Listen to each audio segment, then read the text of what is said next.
I found a quantum computer in a room, and the machine had been running a massive program non-stop this entire time. Curious about what the program held, I decided to access it and pressed the confirmation button to launch it. What I didn't notice was that a device behind me quietly lit up. The next second, my room was completely transformed, looking brand new all at once. Sensing something was seriously off, I rushed straight out of the room. The old retro-style street I knew had turned into a futuristic world. The two-story small building where I lived had become a skyscraper, and even the sky was filled with all kinds of floating structures. I was still standing there in shock when a strangely shaped aircraft appeared right above my head. I tried to run, but the ground beneath my feet morphed instantly, trapping me in place. The aircraft landed, and two guard-like figures stepped out. They slammed me hard against a wall, fastened an electronic ankle restraint around my leg. After that, the aircraft lifted off with me aboard. On the way, I asked the men beside me where we were, and why they kept calling me a drifter. They completely ignored me, acting cold and indifferent the whole time. I noticed one of them kept repeating the same phrase over and over. Even creepier, none of these figures seemed to have real flesh and blood. Before long, the aircraft stopped next to a colossal structure. More guards boarded the craft and began checking every one of us one by one. Rectify. Look, I know you probably get this a lot, but there's been a big mistake.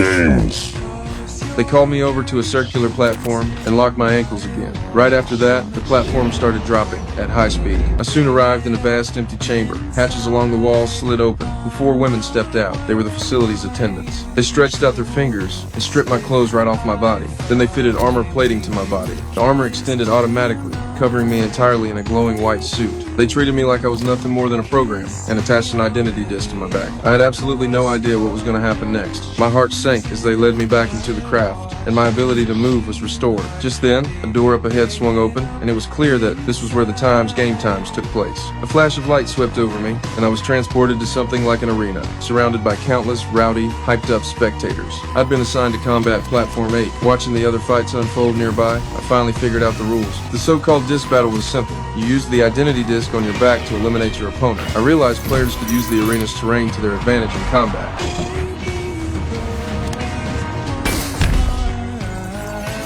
I played along at first and took out my assigned rival, but I refused to stay under their control any longer and made up my mind to escape. My unusual behavior quickly caught the eye of a man. He ordered his men to look into my background. Once he learned where I came from, he rewrote the arena layout on the spot and forced me to fight one of his elite enforcers. My opponent was incredibly powerful, and his identity disc could split into two separate pieces. I was no match to him at all, getting pushed back relentlessly under his assault. Just as he leaped toward me, ready to deliver the finishing blow, he suddenly froze, mid-attack.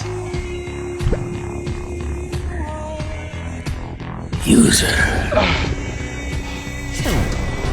Shortly afterward, I was brought before the man, wearing the glowing yellow suit. He removed his helmet, and I froze in utter disbelief. He looked exactly like my father, who'd vanished 20 years ago. It was at that moment I finally started to piece together the truth about this place. One night 20 years ago, my father had told me he'd created a digital realm called the Grid. Inside this world, he could build and create anything he imagined, but he couldn't stay trapped there forever. So he made a duplicate copy of himself named Clue, along with a security program meant to protect human users called Tron. I now knew this was the exact Grid my father had spoken of, and I hoped to take him back to the real world with me. He said he could leave this place, but he would not take me along. That was when I realized the man before me was never my father at all. He was Clue. Clue planned to make me play an even deadlier game and then kill me. One of Clue's men handed me a staff. I thought he wanted to fight me in close combat, but the next moment, an entire team of opponents materialized behind me. It was then I understood this game was far more complicated than I'd ever imagined.